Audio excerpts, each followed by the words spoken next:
Welcome to Palladia, the VR game, where you can build your dream character and promptly get roasted by a dragon. It's basically a chaotic mess of titans and monsters, turning the local scenery into a literal barbecue. Our hero is just chilling on a tower, probably thinking he's the main character in this disaster movie. Look at him, all geared up and ready to show this overgrown lizard who's boss. He's a top player, which is gamer speak, for I've spent way too much time in this virtual world. The goal? Slay the white dragon and cash in on the loot. Simple, right? Wrong. He charges in spear ready because apparently he did not get the memo about dragons being fire-breathing death machines. In the name of the Titan god. Okay, calm down, drama queen, it's just a game. The dragon decides to turn up the heat literally. Our hero realizes mid-air that his plan might have been slightly flawed. He tries a desperate move, slamming that spear down like he's trying to fix a broken printer. The dragon is clearly unimpressed and lets out a roar that says, "Is that all you got?" A direct hit, but not the kind he was hoping for. The tower crumbles and our pro player is now just a pile of pixels in the rubble. He's still standing, but the no-good realization is starting to sink in. The dragon looms over him and he decides it's time to rage quit. He tries to log out, but the system hits him with a stop ban error. Talk about bad timing. The dragon is ready for round 2 and it looks hungry. System bugging out now? Yeah, buddy, the game really hates you today. And just like that, the pro is about to become a dragon-sized snack. Happy gaming. Talk about a rough start. Our pro gamer just got flattened by a dragon's claw. Everyone's watching the big screen, basically waiting for this guy to become a permanent stain on the map. He's standing there probably wondering why his main character energy did not stop him from getting wrecked. The realization is hitting him hard. He's not the hero, he's the tutorial casualty. Still salty, he swears revenge on the lizard because apparently dying once was not enough of a hint. He's walking it off, acting like he did not just get turned into a pile of digital scrap. Suddenly life hits him with a literal truck, or at least a very abrupt change of scenery. Wait, what just happened? Yeah, buddy, you're definitely not in the lobby anymore. He wakes up bleeding out in the snow, and honestly the game's customer service is non-existent. That annoying electronic voice is back, and it's definitely not offering a refund. He's complaining about the voice actress, because when you're dying in a blizzard, priorities are everything. Welcome to the northern icefield, the place where dreams go to freeze and die. He's trying to log out, but the system is ghosting him harder than his last date. Panic mode activated. He's clutching his head like he's trying to reboot his own brain. Flashbacks? Great, now we're doing the tragic backstory trope while he's literally freezing to death. He's having an identity crisis, wondering who this Awen alien guy is. Spoiler, it's him now. The terrifying truth sinks in. He's not a player anymore, he's an NPC. Talk about a downgrade. He screams at the sky to open the menu, but the game is clearly enjoying his suffering. He checks his stats and realizes he's got better numbers than a pay-to-win whale. He's standing there with god-tier stats, wondering if he's the protagonist or just a really lucky glitch. So our guy's staring at his screen like it just told him he won the lottery, but it's actually a world-forged talent. Sounds fancy, but is it just a glorified bug? He's doing the math, realizing this core trait is basically an SSR tier cheat code. Talk about a lucky spawn, he's putting 2 and 2 together. This talent lets him swap classes like he's changing outfits. He's officially the descendant of the Star Forger. And then it hits him, he's not just some random NPC. He's the level 50 raid boss. Talk about a promotion nobody asked for. Flesh is weak, steel is eternal. Okay, easy there, Shakespeare, we get it, you're edgy now. He's realizing he's the corrupted hero king. The guy players usually spend hours trying to grind into dust. He's looking at his own hands like he's never seen them before. Wait, am I the final boss? Yeah, keep up, genius. He's still freezing in the snow, trying to convince himself he's not just a doomed NPC. Denial is the first stage of grief, buddy. He's running through the game's lore. Nations, rising towers, falling, the usual Tuesday in Palladia. Do not forget the bone hordes, because what's a fantasy world without a few million skeletons trying to ruin your day? And the alchemists, because apparently everyone in this game is just one bad potion away from a disaster. He's realizing every major event is just a fancy way of saying you're probably going to die. Survival of the fittest, baby. He's not ready to check out yet. He's got too much plot armor to let a little frostbite stop him. It's mid-December and the white tide is coming. Nothing like a blizzard to spice up your morning commute. He's literally crawling through the snow now. Talk about a rough start to a god-tier life. He's decided he's not playing by the game's script anymore. He's going to rewrite his own destiny one frozen step at a time. He's sliding down a mountain like he's in a budget action movie. At least he's making progress, right? He's aiming for a hunter's cabin. If he can find some firewood, he might actually survive the night. The plan? Avoid the blizzard, find a caravan, and hitch a ride to the Central Empire. Simple if you do not die first. He finally makes it to the city. Lind is where the real story starts, and he's ready to crash the party. Let the main character energy commence.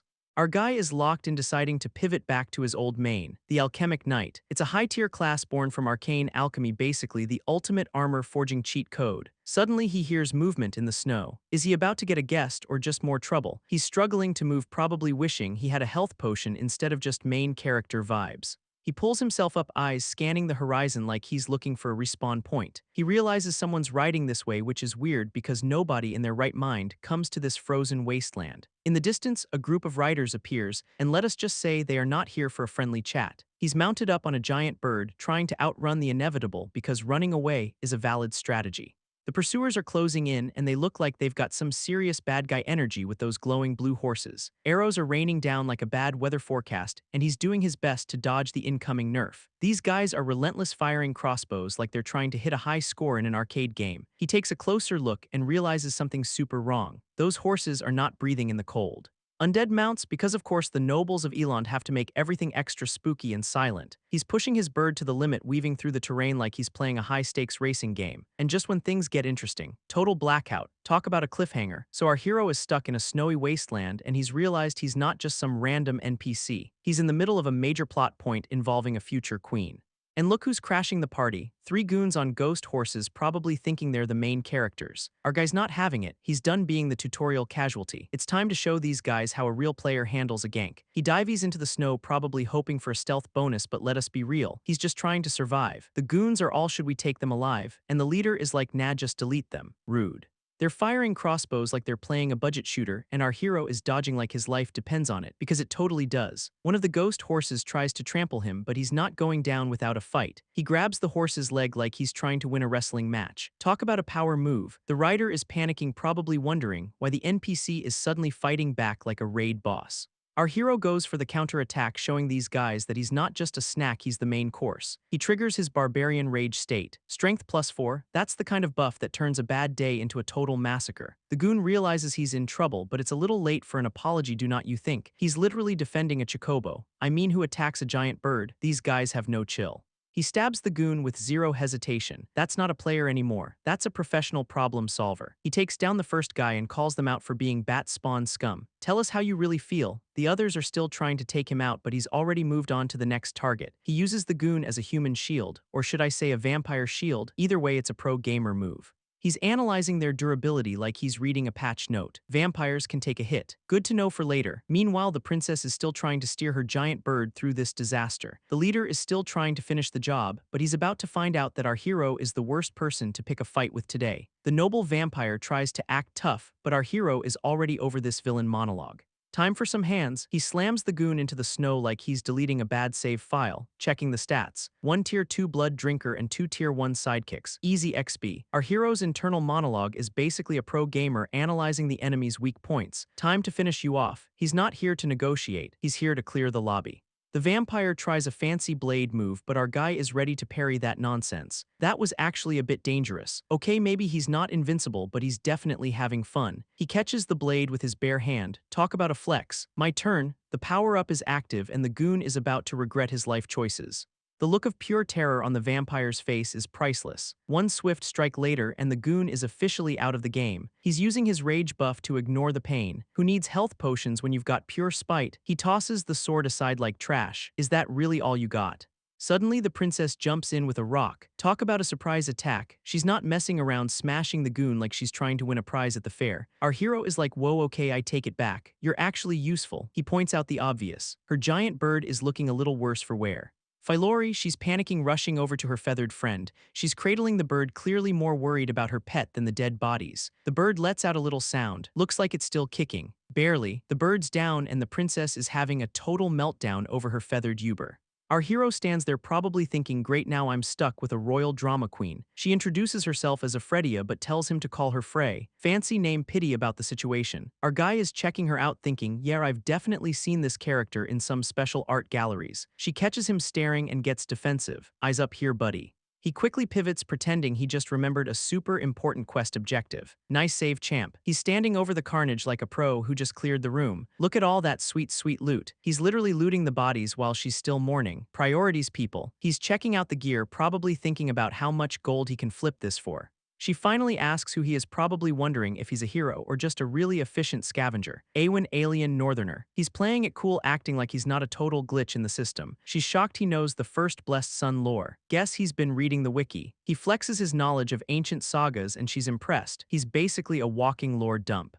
He drops the act and asks the real question. Who are you and why are people trying to delete you? Turns out she's the first princess of Eland. Talk about a high-stakes escort mission. She was just trying to get to graduation but got ambushed by the undead squad instead. He's confused. Why is she in the middle of a frozen wasteland? That's a long way from the campus. She drops the bomb. She's running from a trap. Looks like the real game is just getting started. Welcome to Elon the Demon Kingdom, where the local hobby is necromancy and the national pastime is avoiding death. These guys started as wandering medics, but after getting kicked out by religious zealots, they migrated north to get weird with it. They pivoted from healing to flesh sculpting, turning themselves into red mages and flesh monks because why not? Naturally, they eventually unlocked the Necromancer class, because playing with bones is just good clean fun. They even invented the Elon Mysteries, which is basically a fancy way of saying we're going to experiment on you. They became the weirdest group in the world, hiding all sorts of terrifying trump cards under their creepy aesthetic. While the nobles got the premium upgrades, the commoners got the budget bin mods, like being fused with an ox. Talk about a bad day at the office. But who would have guessed this airheaded princess would actually try to start a revolution? She tried to break the rigid class system, but as we know, the game usually has other plans for main characters. Our guy being the observant hero, he asks the real question. What do you mean by the real trap? Turns out the academy attack was just a distraction, a classic bait and switch to force her toward the capital. So she ditched her team and took the snowy shortcut hoping for fewer enemies. Spoiler, she was wrong. She thought she could handle it, but she's clearly out of her depth in this frozen nightmare. Our hero is just impressed that the future Blood Empress has such a soft, girlish side. She snaps him back to reality, asking if he's even listening. Of course he lies, totally focused on the plot. He offers to play detective. Want to know who sent these goons to delete you? He drags the answer out of the trash, literally, by grabbing the last surviving assassin. He's playing it cool, asking how many people actually know the secret ritual to turn someone into a vampire. She's genuinely confused, arguing that even the 12 noble families would not go this far just to kill a royal. Our hero just stomps on the goon and drops the truth. You're forgetting a certain group princess. The princess is totally lost, asking who? Like she's never seen a main character before. Our guy drops the mic. The necromancers, obviously. And you missed her playing dead. Care to join the chat? The assassin's eyes widen. He's definitely not getting away with that fake out. Caught red-handed, the goon is like, whoops, did not think you'd actually spot me. He's looking a little worse for wear, but he's still got that creepy undead energy. Our hero starts flexing his lore knowledge, listing off all the ways these guys are absolute nightmares. The goon is impressed, calling the princess a genius, but he's still here to finish the job. Snap, a flick of the finger and the magic starts getting real. The ground glows with dark circles. It's a trap and things are about to get messy. These guys are literally merging into a flesh monstrosity. Talk about a bad day at the office. Look at those glowing eyes. It's like a horror movie but with way more gross squishy bits. The transformation is complete and it's basically a walking screaming pile of nightmare fuel. The monster is feeling chatty, saying he'd hate to kill someone so outstanding. Yeah, right. The princess is looking at this monstrosity like, okay, I am definitely underleveled for this. Our hero just waves it off. Relax, I've got this. I'm just gonna have a little chat with him. He's literally parrying the monster's massive fist like it's nothing. Sorry, you are only tier 4. Get on my level. The monster is confused. Does this guy actually think he can win? Our hero just flashes a winning smile. Now I'm just curious, how's it feel to be XP? He scoops up the princess like she's a sack of potatoes. Hold on tight, princess.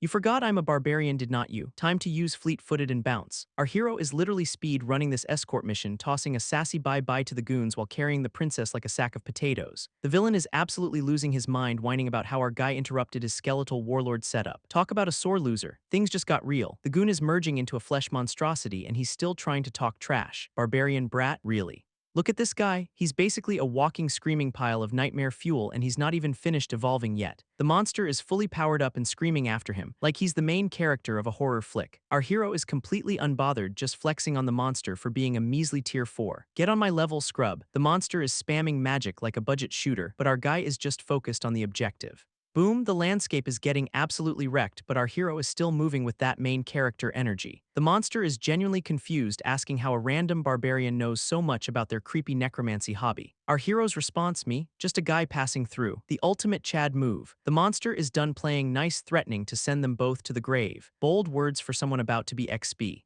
And here comes the light show. Our hero is about to drop a skill that'll make this monster regret his life choices. Total annihilation. The death finger is coming out and it's looking like a one-way ticket to the lobby for this guy. Even the princess is losing her mind over the sheer power on display. That's how you clear a room, folks.